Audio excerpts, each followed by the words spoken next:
اعوذ باللہ من الشیطان الرجیم بسم اللہ الرحمن الرحیم۔ محترم ناظرین السلام علیکم ورحمۃ اللہ۔ آج ہمارا موضوع عالم برزخ کیا ہے اور روحیں کیسے رہیں گی، حضرت عائشہ صدیقہ رضی اللہ عنہا نے عالم برزخ کا انکار کیوں کیا تھا۔ ناظرین، آج کی اس ویڈیو میں آپ جان پائیں گے کہ عالم برزخ کیا ہے اور روحیں عالم برزخ میں کیسے رہتی ہیں، بلکہ عالم برزخ کے حوالے سے ایک یہودی عورت کا واقعہ بھی آپ کے ساتھ شیئر کریں گے۔ جبکہ ایک یہودیہ نے سیدہ عائشہ صدیقہ رضی اللہ عنہا کو عالم برزخ کے متعلق خبر دی، تو حضرت عائشہ صدیقہ رضی اللہ عنہا نے عالم برزخ کا انکار کیوں کیا۔ عالم برزخ کے متعلق روایات میں یوں بیان ہوا ہے کہ عالم کہتے ہیں جہان کو، اور مارے یہ چار جہان ہیں: عالم روا، عالم دنیا، عالم برزخ، عالم آخرت۔ یہ بنیادی طور پر انسان کے اعتبار سے چار عالم ہیں۔ ہر عالم کے حکام الگ الگ ہیں اور ہر انسان کو ان سب سے گزرنا ہے، لیکن یہ الگ بات ہے ہر ایک جگہ پر قیام کی مدت الگ الگ ہوتی ہے۔ اللہ پاک نے انسان کے ایک عالم سے دوسرے عالم میں منتقل ہونے کے لیے مختلف اسباب پیدا کیے ہیں، جیسے عالم روا صرف عالم دنیا میں آنے کا تک کا ثواب والدین ہے، اور عالم دنیا سے عالم برزخ تک جانے کا ثواب موت ہے۔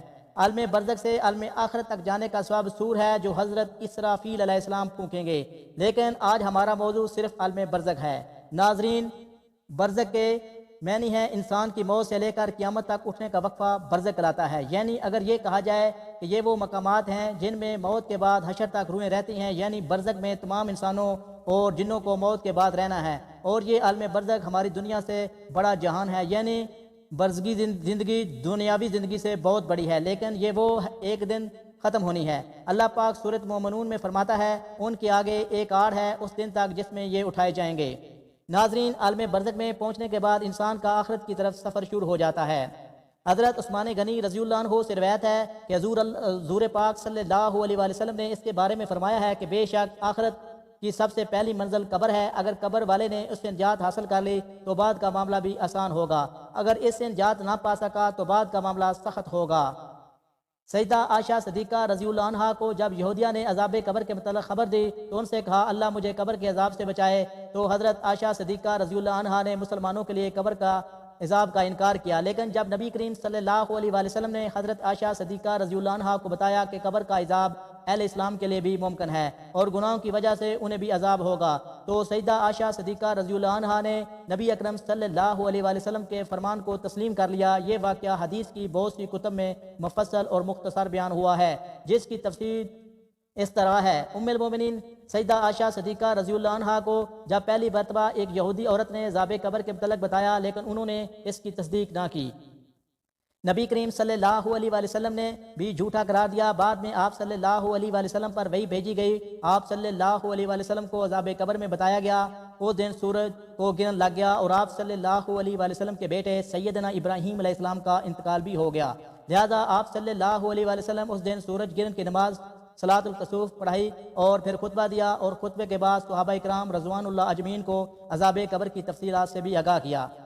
پھر نبی کریم صلی اللہ علیہ وآلہ وسلم ہر نماز کے بعد برابر عذاب قبر سے پناہ مانگتے اور صحابہ کرام کو بھی اس کے سلسلے میں دعا سکھائی، اور انہیں حکم دیا کہ وہ ہر نماز کے بعد عذاب قبر سے پناہ مانگا کریں۔ بلکہ معراج کا واقعہ نبی کریم صلی اللہ علیہ وآلہ وسلم کی زندگی میں پیش آ چکا تھا۔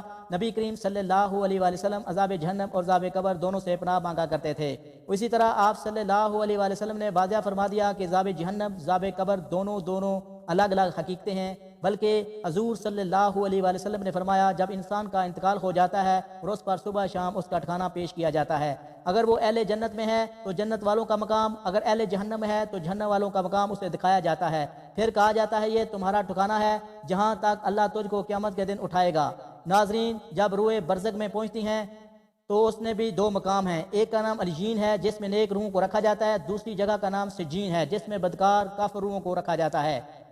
تمام روحیں قیامت کے دن تک یہی رہیں گی۔ اصل مقام یعنی جنت یا دوزخ ہے جس میں وہ داخل ہوں گی۔ روایت میں آتا ہے کہ انسان کی وفات کے بعد قبر میں روح کو پھر مادی جسم کے ساتھ منسلک کیا جاتا ہے، پھر دو فرشتے منکر نکیر سوال و جواب کریں گے۔ اگر سوالات کے جوابات صحیح رہے پھر آسمان سے آواز آتی ہے کہ میرے بندے نے سچ کہا اور اس کے لیے جنتی بچھونا بچھوا دو، اسے جنتی لباس پہنا دو اور اس کے لیے جنت میں دروازہ کھول دو۔ قبر جنت کی طرف کھول دیا جاتا ہے، وہاں اس کی ہوا کے جھونکے اور خوشبو آتی ہے، حد نظر اس کی قبر کو کشادہ کر دیا جاتا ہے۔ لیکن اگر سوالات کے جواب صحیح نہ ہوئے تو پھر اس کے قبر میں جہنم کا بچھونا بچھا دیا جاتا ہے، جہنم کی گرمی اسے ہر وقت محسوس کروائی جاتی ہے اور اس کی قبر اتنی تنگ ہو جاتی ہے کہ پسلیاں آپس میں دھس جاتی ہیں۔ نیک روحیں تو خوبصورت نورانی فرشتے روح کو علیین میں چھوڑ دیتے ہیں۔ اگر اعمال برے ہوں تو دونوں خوفناک نکیلے دانتوں والے فرشتے برے انسان کی روح کو سجین میں ڈال دیتے ہیں۔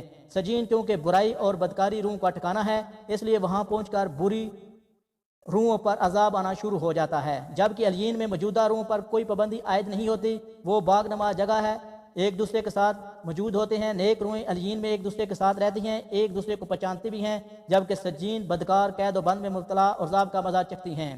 علیین میں موجود روحیں ایک دوسرے کو دیکھ کر خوش ہوتی ہیں، ایک دوسرے سے باتیں کرتی ہیں، دنیا کے حالات کو بھی یاد کرتی ہیں جو وقت انہوں نے دنیا میں گزارا ہوتا ہے، اور نئی آنے والی روحوں سے اپنے پیاروں کی خبریں بھی لیتی ہیں کہ میرا فلاں رشتہ دار کیسا ہے۔ وہ کہتی ہیں تمہارا فلاں رشتہ دار تو کب کا مر چکا ہے، مگر وہ علیین میں نہیں پہنچا، تو یہ نیک روح سمجھ جاتی ہے کہ اسے سجین میں بھیج دیا گیا ہوگا۔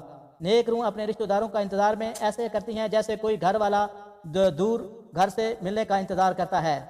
اور اس کے علاوہ علیین میں نیک روحوں کے علاوہ انبیاء اکرام، شہداء، صدیقان کی روح بھی ایک دوسرے کے ساتھ مل کر باتیں کرتی ہیں، بلکہ روایت میں آتا ہے کہ نیک روحیں اپنے قریبی رشتہ داروں سے ملاقات بھی کریں گی، جیسا کہ نبی صلی اللہ علیہ وآلہ وسلم نے فرمایا حضرت فاطمہ رضی اللہ عنہا سے کہ میرے وصال کے بعد سب سے پہلے تو ہی مجھ سے ملے گی، بلکہ ایسا ہی ہوا۔ آپ صلی اللہ علیہ وسلم کے وفات سے 4 ماہ یا 6 مہینے کے بعد حضرت فاطمہ رضی اللہ عنہا حضور اکرم صلی اللہ علیہ وآلہ وسلم سے جا ملیں۔